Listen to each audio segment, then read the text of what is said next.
बहुत प्राचीन समय की बात है, जब धरती पर देवताओं और ऋषियों का आवागमन सामान्य था। उसी समय हिमालय की एक गुप्त घाटी में अदृश्य सरोवर नाम का एक रहस्यमयी जलाशय था। कहते थे कि ये सरोवर केवल उन्हीं को दिखाई देता था जिनका मन पूर्णतः निर्मल और निस्वार्थ हो। उस घाटी में एक वृद्ध ऋषि, महातपस्वी वायुगिरी तपस्या करते थे। उनके पास दूर दूर से लोग अपनी समस्याएं लेकर आते, लेकिन वे हर किसी को एक ही बात कहते, पहले अपने मन को शुद्ध करो, तभी समाधान मिलेगा। एक दिन एक युवा राजकुमार, जिसका नाम आर्यमित्र था, वहां पहुंचा। उसका राज्य संकट में था, सूखा पड़ा था, प्रजा दुखी थी।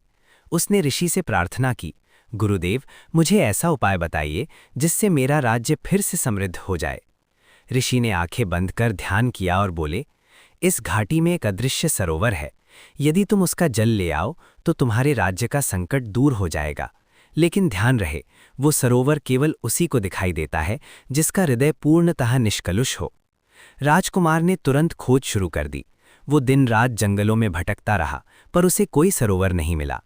धीरे धीरे वो निराश होने लगा। उसने सोचा, शायद ये केवल एक परीक्षा है।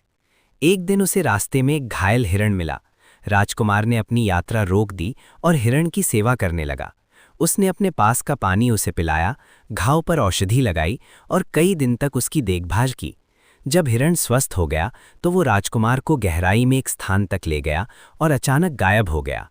राजकुमार ने देखा, उसके सामने एक सुंदर चमकता हुआ सरोवर था। जल इतना स्वच्छ था कि उसमें आकाश के तारे भी साफ दिखाई दे रहे थे। उसे समझ आ गया कि यही अदृश्य सरोवर है। वो जल भरकर ऋषि के पास पहुंचा। ऋषि मुस्कुराए और बोले, तुमने ये सरोवर अपनी निस्वार्थ सेवा और करुणा से पाया है, न कि केवल खोज से। राजकुमार ने वो जल अपने राज्य में छिड़कवाया। कुछ ही दिनों में वर्षा होने लगी, फसलें लहलहाने लगीं और प्रजा खुशहाल हो गई।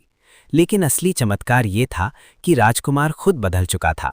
अब वो केवल एक शासक नहीं, बल्कि एक दयालु और न्यायप्रिय राजा बन गया था।